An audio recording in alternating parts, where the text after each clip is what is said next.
Okay, everybody, welcome to my shop. Today I'm going to show you the beginning of our Peterson surfacer retrofit. We're going to convert this thing to CBN cutting instead of grinding, so it'll actually be a mill instead of a grinder. So anyways, let's dive on in. All right, everybody, welcome to Kalamazoo Engine Machine YouTube channel, where we play with pretty old equipment. Got my mill. Got a rod grinder. Hone, sorry, not rod grinder. Got a boring bar, you see. And I got some tooling all back in here. I have tooling. So anyway, and this is my favorite machine, the Quickway Power Hone. This does my cylinders, okay? So, in tandem, I can pretty much get the whole kit and caboodle going, okay? I have other equipment and assembly stuff in another room, but this is like where we do all the heavy-duty machining. So today, we're going to talk about surfacing. In my last video, we went with this mill, and we used this as a surfacer, and it does okay, but here's what I want to teach you guys today. This heavy table, okay, if you put an indicator on here, which I was doing today, I was getting ready to surface these Subaru heads, well, blocks, I'm sorry, which I was getting ready to do like 2 or 3, and I'm like, this table here, I tightened it, and I was measuring it and seeing how good I could get it dialed in. And this thing, when it gets to about here, it does one of these. So what's going on is like this. Okay, it's doing that.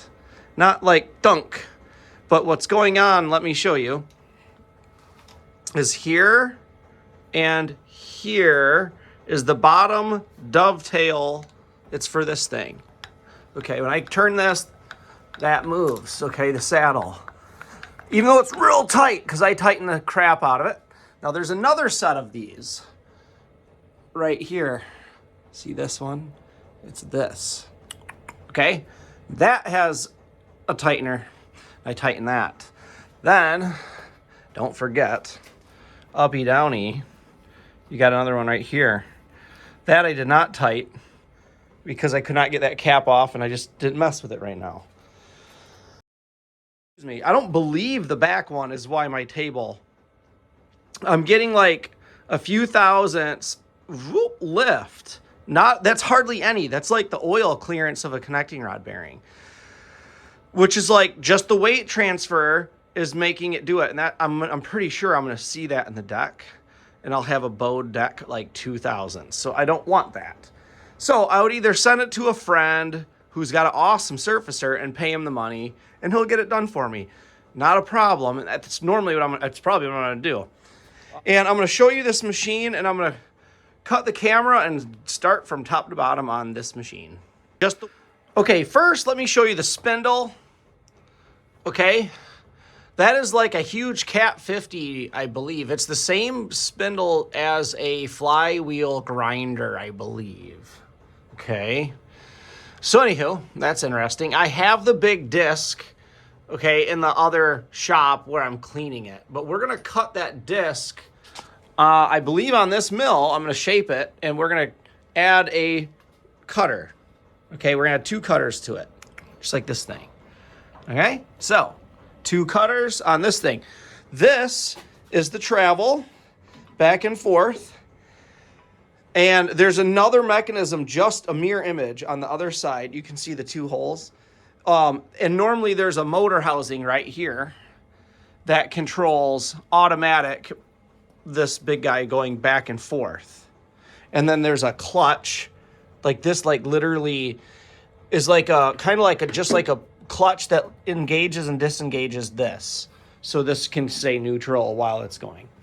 The Z-axis normally has a massive motor that I took off. It's like mine was 10 horse, and I think they made them up to 15 horse.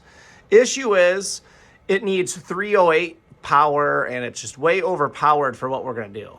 So we want to bring that power level down and get the RPMs correct. It spun a little fast too, okay? I think it was like 1100 RPM.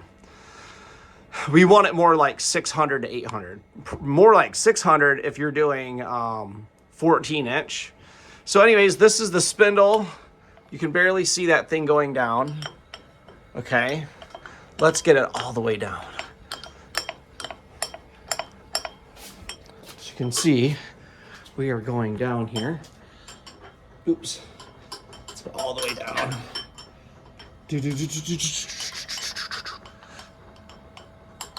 That way when I hop up here and work, I can show you guys a little bit better. Okay, so we are all the way down. I'm not gonna jam it. Leave it there.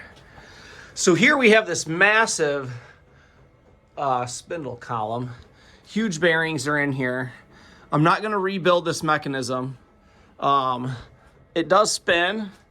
It does have a little bit of noise. It probably just needs greased. I might get some lights. Obviously, we're gonna brush paint this whole machine white, I believe, okay? Now, let me get down here and show you the wheels and everything, because check this out. I have a new wheel to put on right now. So the first thing today, we're adding a wheel, and we're going to let this thing go back and forth, and I'm gonna try to put a dial indicator on here, this dial indicator, and I'm gonna take it all the way back and all the way front and see what the dial indicator says. So hang tight. I'm gonna do one more. I'm gonna show you one more thing here. Okay, here is the wheel. So I'm gonna clean this track because it has stuff on it. You can't have anything on the track on this machine, okay? There's a piece of leather that goes, and then it goes under here and over the wheel, and then back under the other peg. So I've got to build all that stuff. So today, we're just gonna see if I can't put this wheel in, and then I'm gonna wipe the tracks down and do my dial indicator thing. So give me a second. I wish I could do a time lapse of me doing this, but I just don't have the camera rig set up. So I'm just gonna kind of, I'm gonna tinker with this for about 2 minutes, and I'll see you on the other side. Okay, let me show you what we have here. The wheel fits right here. I'll move my dumb finger, and there's the peg. Okay, now this slides right on. I don't know if I'm gonna be able to do it from here. Oh, I think I did get it right on there. How cool would that be? It shouldn't. It should be interference fit on the track itself. I measured this thing when I ordered it, but I didn't measure it. I didn't measure it once it came in. Anyways, it's on there now. Oh, let me fiddle with it.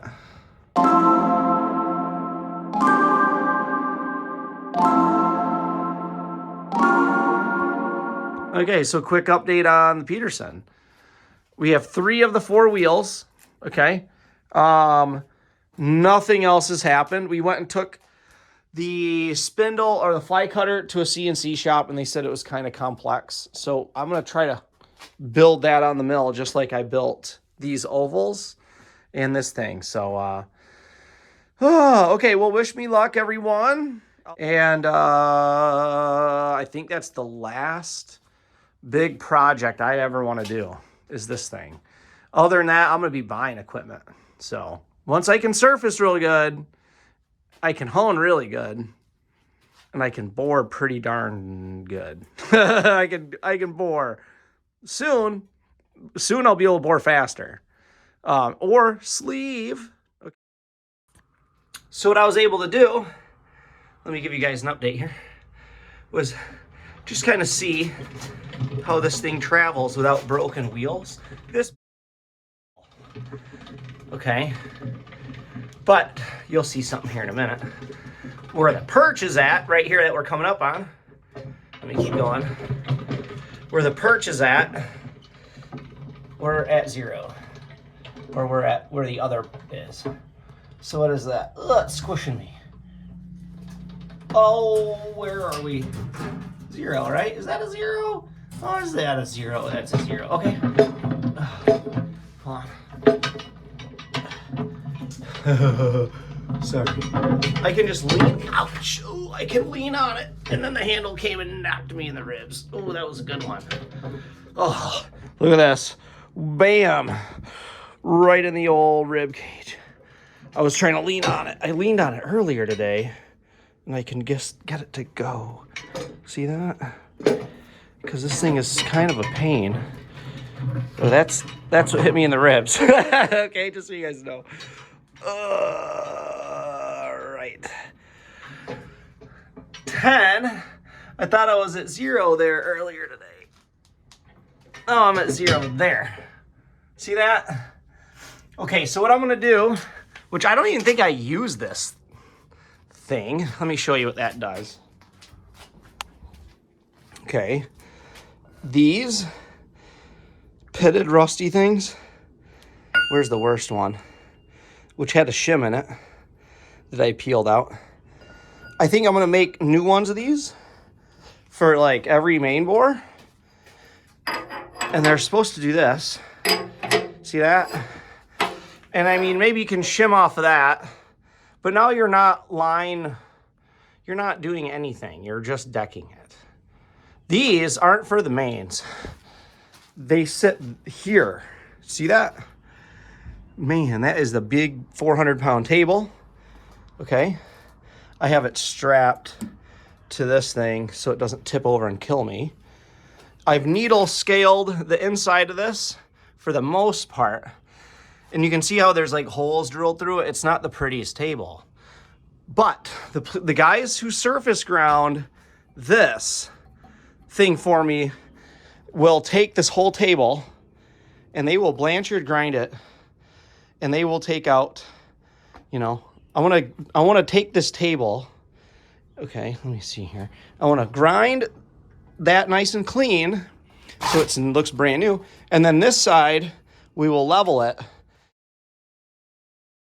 But, like, look at this way. I spent all day, but see this, like, itty bitty speck? Look at this.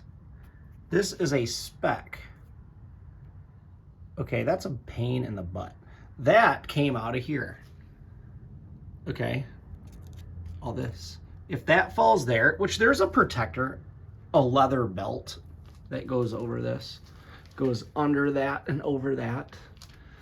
But I don't think that's everybody's favorite system. So I think this is like, hey, it works good if you keep chips off the way. What happens is you run over a piece of metal there, the height of that metal transfers to here. So you will have a little dunk if you run over a chip with this machine. And using this thing in such a confined space next to the chip throwing machine, you know, whew. So this thing, which, dang it, my kitties are coming in here today. This I barely sketched out, just the basic profile with the wrong paint marker. I'm seeing how I can, maybe if I can do my own angle cuts here. Because this thing is not getting done anywhere else, I have a feeling. Just unless I pay a lot of money at the flywheel grinder guy. And he will, for $100, face this and flip it.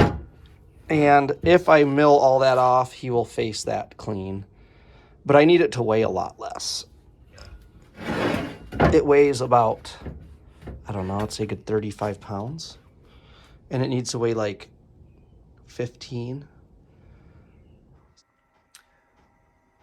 Okay, so how to do this is basically you get out this coax indicator here, and you're going to center the spindle on your center of the fly cutter. Okay, now you can zero out your old school mill like mine, or zero out your digital readouts and whatnot, you know. And you can use the X here. That's still, I don't think I need to know how far out we are.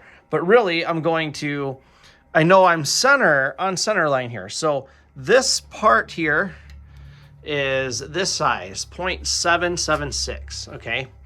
Now, here's my little math. I'm gonna use a 1/2 inch end mill. Okay, so I'm gonna come all the way to the end of the fly cutter. Okay, and I'm gonna cut this big of a channel. And then I can move my insert, or I'm sorry, not my insert, my end mill here and cut in. And then I can come down here and cut in. Okay, now when I get to here or here, I think I'm gonna leave the very end. I'm not gonna go straight 138 thousandths on top and start shaving down. Okay, I'm going to start all the way down and work my way this way, side milling. And then that way I can check between cuts and get thicker and thicker and thicker. So you don't need to be cutting like, I mean, the first pocket I need to, because you don't want, you know, I have to start carving into it. So I'm going to make a 1/2 inch channel, and then I'm going to side mill basically, I'm not quite sure. I might go on the top and feed this way 20 thousandths deep. You don't have to go too deep. You know, the side of the part is that. So it doesn't have to be all the way in on this side, I do not believe, but let me double check. You probably do. It's probably got to be the depth of this part of the cartridge. Okay, so I'm going to measure that. I'll put it in our little diagram. But in basics, that's how I'm trying to get on. You have to keep the cartridge on center of the spindle center line. So anyways, there's my dry erase for today. So that's what I'm going to do. If it's off a little bit, you know, I've got a ton of other area to try. But no, I'm going to get it spot on and kind of think about how I'm going to do this, and I think that's how I'm going to do it. So you're along for the ride here. Anyways, I'll be right back at you when I get an end mill in here. John. Okay, I have a 1/2 inch end mill put in the machine. I have myself zeroed out and touched off right on top of the part here, so I'm at 0. And then I have my Y at 0. And then I have my X here. Once I have it in neutral. But once I touch, I think that's when I'm going to hit 0 on this. I'm going to go 2.5 inches in. Okay. And then I think this end mill's been resharpened. Well, I know it's been resharpened. So I think it's not going to be exactly 5.00. So I'm going to have to get my micrometer out and do some work here. So I don't have a 1/2 inch end mill. I have ones that have been sharpened and they're like 490 or something like that. So we'll see what we do. Okay, I'm back. I did a little cut here that's 60 thousandths deep. And that way I could take a measurement of what the end mill is cutting at, which, back to our dry erase board, is 488. So I did the same math, minus 488, divided by 2. Well, here's minus 488 is that number. Divided by 2 is 144. Okay, so now what I'm going to do is I move the table 144 this way, and then I come back to 0, and then I go 144 that way. Or I shave this way, you know, blah, blah, blah. You'll see. So you get the idea. All right, I'll see you in a minute.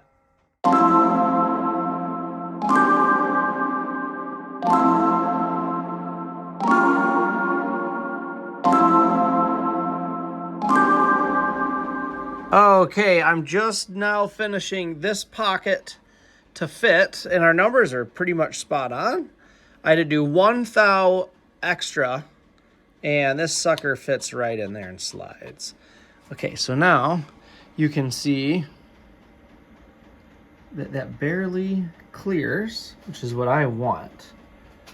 I don't want this to, you know, be protruding too high. And now this has some rigidity in it. Okay, and this thing here is to adjust it out, but I'm gonna probably keep it just at the edge here because I don't want it sticking out, because then if it comes up to something, it whacks it out here. So you want it to do that, somewhere right around there. I'm gonna find the angle to this thing and actually angle drill this best I can with the milling machine here by putting this on an angle plate, which I have 2 of them right here. So I'm going to try that and maybe drill 2 or 3 holes in this thing and be able to make it where I can put it in a couple different spots, I guess. So anyway, on to this one.